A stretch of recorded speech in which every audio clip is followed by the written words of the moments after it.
Bismillah, alhamdulillah, wassalatu wassalamu ala rasulillah. Patepang deui dinten ieu dinten Salasa kaping genep Januari 2002 genep. Masih dina suratul kahfi ayat ke 88. A'udzu billahi minasyaitonir rajim. Bismillahirrahmanirrahim. Qala nyarios itu Zulkarnain ka masyarakatna nu tos ngumpul ngahaja dikumpulkeun dina waktu sarita. Bari pok nyarios kieu hadza rahmatun ari ieu kakuatan kuring jeung sadayana nyieun dingding tina besi jeung tamaga ieu teh rahmatun rahmah min Allah mir Rabbi ti pangeran kuring. Jadi lain kekuatan kuring, lain kekuatan anjeun, kekuatan Allah, kadeudeuh Allah ka urang sadayana. Jadi anjeunna nyieun syukuran waktu harita yen geus bisa nyieun dingding ngahalangan Ya'juj jeung Ma'juj teu bisa tembus ngaruksak. Jadi ayeuna ge sami pamitos ngadamel bumi, ngadamel naon wae bangunan atau nepi jalan sok aya syukuran ti jaman harita ge sami. Saterasna fa iza mangka di mana-mana jaa geus datang wa'du Rabbi janji Allah Rabbi pangeran kuring. Ja'alahu dijadikeun ku Allah hu kana eta dingding jeung sadayana nu aya di dunya ieu dakkan sahancur-hancurna. Wa kana jeung bukti wa'du Rabbi ari janji pangeran kuring hakon eta maha benar. Jadi hartosna engke menjelang yaumil kiamah lain dingding eta wungkul sadana oge sadayana dihancurkeun ku Allah. Hancur deui sahancur-hancurna. Jadi ayeuna mah teu acan hancur ngan menjelang kiamah dihancurkeun ku Allah. Sadaya gunung, sadaya lautan meluap, dingding eta oge sami dihancurkeun deui ku Allah Subhanahu wa taala.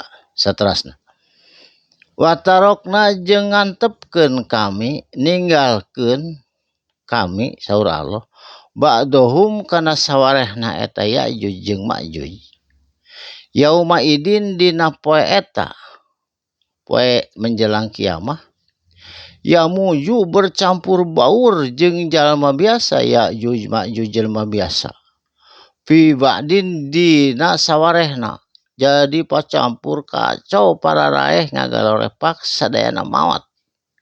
Tos kitu wa nufikha tuluy ditiup ku Allah ngalangkungan malaikat anu tiup fisuri sangkakala. Jadi aya malaikat nu sok niup sangkakala eta parentah Allah tugasna niup tarompet.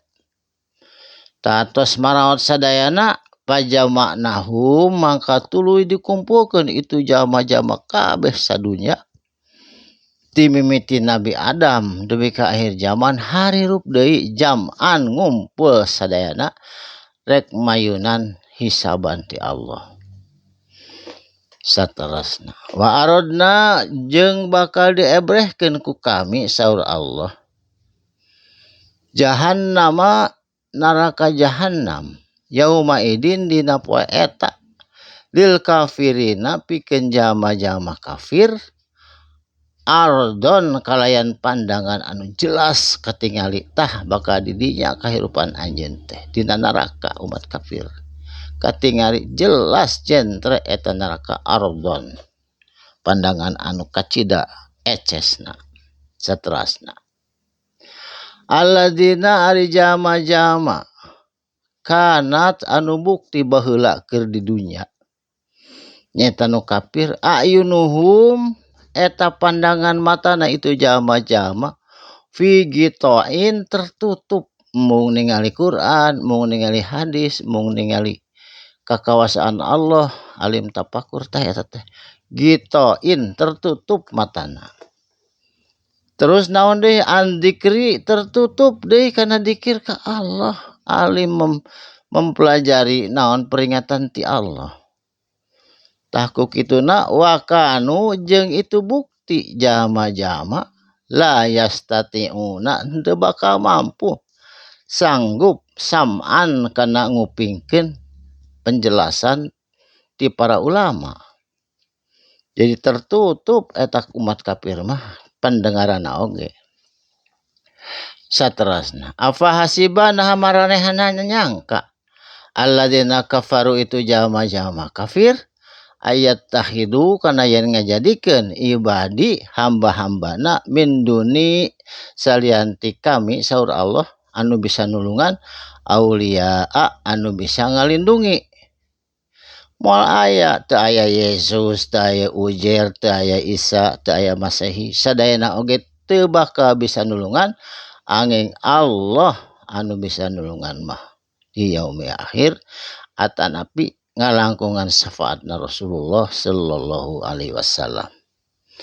Saterasna inna sanyana a'tadna geus dicawiskeun ku kami, geus disiapkeun ku kami atawa disadiakeun ku kami jahannama eta neraka jahanam lil kafirina pikeun jalma-jalma kafir nujulan anu tos diturunkeun atawa tos disiapkeun tempat tinggalna jalma-jalma kafir nyaeta neraka jahanam.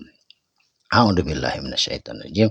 Mudah-mudahan urang tiasa iman tiasa Islam sacacan maut kalian iman Islam urang kacandak maut dina maut anu husnul khotimah amin. Barakallahu li wa lakum mugi aya manfaatna sadaqallahul adzim. Wassalamualaikum warahmatullahi wabarakatuh.